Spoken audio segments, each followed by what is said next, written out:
Sistem politik hanya beberapa bulan sebelum pemilu legislatif dilaksanakan pada bulan April tahun 2009, dan itu bagian dari desain untuk meningkatkan perolehan Partai Demokrat sebesar 300%. Seharusnya Denny tak perlu mengumbar tuduhan-tuduhan tanpa bukti, lantas bermain playing victim untuk menarik simpati publik dengan mengesankan bahwa Partai Demokrat telah menjadi korban kejahatan politik pemilik kekuasaan.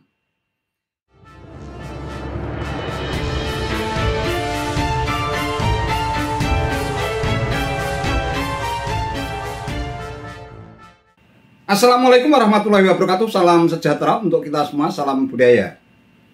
Sahabat-sahabat tercinta sebangsa dan setanah air yang sangat saya hormati, anak buah SBY yang juga mantan Wakil Menteri Hukum dan HAM, Denny Indrayana, sepertinya makin kelimpungan usai melepaskan bumerang untuk menghantam Jokowi yang dituding telah melakukan kejahatan politik dengan memanfaatkan instrumen hukum untuk menjegal bakal capres yang diusung Koalisi Perubahan, Anies Baswedan, agar tak bisa melaju dalam kontestasi Pilpres 2024. Dengan enteng, Denny menuding Jokowi merestui Kepala Staf Kantor Presiden Muldoko untuk mencopet Partai Demokrat yang ditukar guling dengan kasus korupsi mafia peradilan di Mahkamah Agung. Jika Demokrat berhasil dicopet, kata Denny, maka pencapresan Anies Baswedan hampir pasti gagal. Nah, akibat kibulannya itu, Denny Indrayana pun dilaporkan ke Bareskrim Polri. Namun tampaknya hal itu tidak merontokkan semangatnya untuk terus menyerang dan menghantam istana. Ia bahkan seperti membangkitkan atau membangunkan macan tidur dengan melibatkan Ketua Umum PDIP Megawati Soekarno Putri agar mau menjewer Jokowi agar menghentikan kejahatan politiknya yang ingin melakukan penundaan pemilu, perpanjangan masa jabatan, dan merestui Muldoko untuk mengambil alih Partai Demokrat secara paksa. Karena dinilai sudah berlebihan, Sekjen PDIP Hasto Kristianto pun angkat bicara. Ya, bumerang yang dilepaskan Denny Indrayana kencang-kencang ke arah istana sepertinya malah berbalik menghantam dirinya. Secara belak-belakan, Hasto membuka aib Partai Demokrat dalam kontestasi pemilu 2009. Bahkan ia dengan lantang mengingatkan agar Denny Indrayana tidak melupakan bahwa pada bulan Desember 2008 telah terjadi perubahan sistem politik hanya beberapa bulan sebelum pemilu legislatif dilaksanakan pada bulan April 2009. Menurut Hasto, itu bagian dari desain untuk meningkatkan perolehan Partai Demokrat sebesar 300%. Wow. Tuduhan yang berlebihan dari Pak Denny Indrayana. Pak Denny tidak boleh melupakan bahwa pada bulan Desember tahun 2008 terjadi perubahan sistem politik hanya beberapa bulan sebelum pemilu legislatif dilaksanakan pada bulan April tahun 2009, dan itu bagian dari desain untuk meningkatkan perolehan Partai Demokrat sebesar 300%. Ini yang membedakan. Sehingga Pak Denny Indrayana karena tinggal di Australia, ya menerima rumors Indonesia Australia jauh kan, sehingga gaungnya itu udah berbeda. Nah, tapi kalau beliau berkaca, harusnya Pak Denny Indrayana membuat surat terbuka menjelaskan tentang berbagai manuver kekuasaan sehingga Partai Demokrat bisa naik 300%. Itu kalau ingin membangun demokrasi Indonesia yang sehat agar berbagai manipulasi DPT itu tidak terjadi lagi. Kalau tidak percaya silahkan datang di Pacitan, silahkan datang di Ponorogo, di mana DPT-nya memang dimanipulasi sehingga perolehan suaranya meningkat drastis di basis partai tersebut. Ini kalau Pak Denny Indrayana mau mendudukkan diri sebagai sosok pemikir yang betul-betul berpikir bagi kemajuan Indonesia Raya, berpikir di dalam meningkatkan kualitas demokrasi di Indonesia. Jadi nanti saya kirim surat ke Pak Denny untuk kita jelaskan, bukan terbuka, hasil riset saya ketika saat itu saya di Australia pada tahun 2010 untuk mencari jawaban mengapa ada satu partai yang bisa naik 300%. Itu yang kemudian saya temukan jawabannya ketika di dalam buku Political Management Handbook. Di situ dijelaskan tentang global reproduction of American politics yang basisnya adalah kekuatan kapital. Basisnya ada yang menggunakan populisme, ada yang menggunakan dana yang tujuannya populis tetapi untuk mendongkrak elektoral.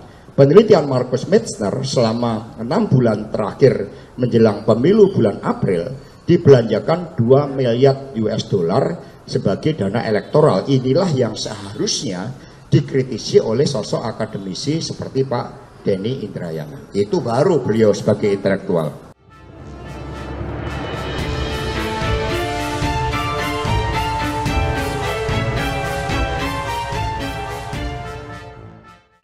Sahabat-sahabat tercinta sebangsa dan setanah air yang sangat saya hormati,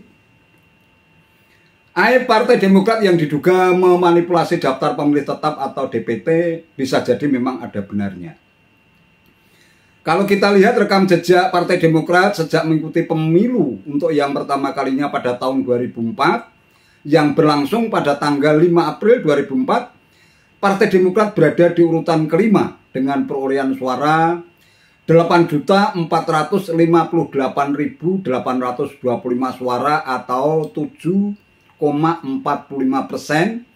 Setelah yang pertama Partai Golkar mendapatkan perolehan 24.408.757 atau 21,57%. Kedua PDI Perjuangan perolehan suaranya 21.026.629 atau 18,53%. Urutan ketiga PKB dengan perolehan suara 11.989.564 suara atau 10,56%, dan keempat P3 dengan perolehan suara 9.248.764 suara atau 8,15%. Pemilu 2004 juga berhasil mengantarkan SBY yang berpasangan dengan Yusuf Kala sebagai presiden dan wakil presiden setelah berhasil mengalahkan pasangan Megawati Soekarno Putri Hasyim Muzadi pada putaran kedua yang berlangsung pada tanggal 20 September 2004. SBY JK berhasil mendulang suara sebanyak 69.266.350 suara atau 60,62%. Sedangkan pasangan Megawati Hasyim Muzadi meraih suara 44.990.704 suara atau 39,38%. Nah, pada pemilu 2009, perolehan suara Partai Demokrat melonjak drastis. Dari urutan kelima pada pemilu 2004 menjadi pemenang pemilu dengan perolehan suara 21.703.137 suara atau 20,85%. Mengalahkan Partai Golkar yang mendapatkan perolehan suara 15.037.757 suara atau 14,45%, dan PDIP yang mendapatkan atau memperoleh suara 14.600.091 suara atau 14,03%. Anehnya pada pemilu 2014, perolehan suara Partai Demokrat langsung turun ke urutan keempat dengan perolehan suara 12.728.913 suara atau 10,19%. Setelah PDIP sebagai pemenang pemilu dengan perolehan suara 23.681.471 suara atau sebesar 18,95%. Partai Golkar berada di urutan kedua dengan perolehan suara 18.432.312 atau 14,75%. Urutan ketiga Partai Gerindra dengan perolehan suara 14.760.371 suara atau 11,81%. Nah, yang lebih tragis, perolehan suara Partai Demokrat langsung terjun bebas berada di urutan ke-7 yang memperoleh suara sebanyak 10.876.507 suara atau 7,77%.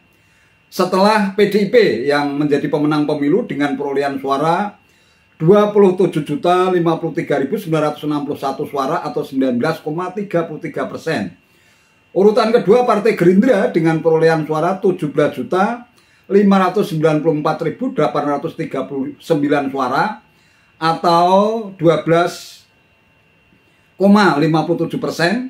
Urutan ketiga Partai Golkar perolehan suara 17.229.789 suara atau 12,31%. Urutan keempat PKB perolehan suara 13.570.097 suara atau 9,69%. Partai Nasdem perolehan suara 12.661.792 suara atau 9,05%.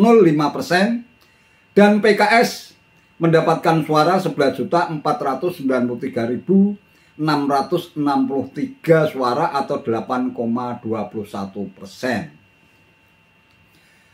Pemilu 2009 juga berhasil mengantarkan pasangan SBY yang berpasangan dengan Budiono kembali melenggang ke istana dengan perolehan suara 73.874.562 suara, sedangkan pasangan Megawati Prabowo mendapatkan suara 32.548.105 dan duet Yusuf Kala Wiranto meraih suara sebanyak 15.081.814 suara.